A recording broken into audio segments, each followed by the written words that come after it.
দেখেন তো, দেখে কি মনে হচ্ছে এই খাবারটা?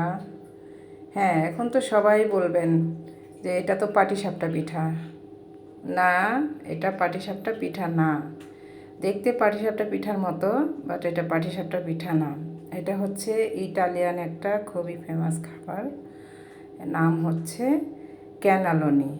ক্যানালোনি চিকেন কিমা দিয়ে হয়, বিফ কিমা দিয়ে হয়, তারপর হচ্ছে ভেজিটেবল কিমা দিয়ে হয়। আজ আমি বানিয়েছি স্পিনাচ চিজ ক্যানালোনি। দেখেন ভিতরে চিজ আছে আর স্পিনাচও আছে।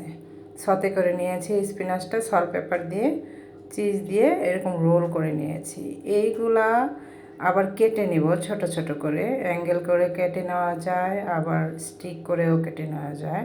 যে যেভাবে কেটে নিতে পারেন, আমি স্টিক করে কেটে নিব। একটা ডিশে সুন্দর করে একটু সস নিব, টমেটো সস নিব। টমেটো সস নেওয়ার পরে উপরে এই ক্যানালোনিগুলো সাজিয়ে নেব। সাজিয়ে নেওয়ার পর তার উপরে দিয়ে দিব একটু হোয়াইট সস। সসটা দেখিয়ে দিচ্ছি, এই যে দেখেন, এই হোয়াইট সসটা উপরে দিয়ে তার উপরে এই চিজটা দিয়ে ওভেনে বেক করে গোল্ডেন কালার করে নিব।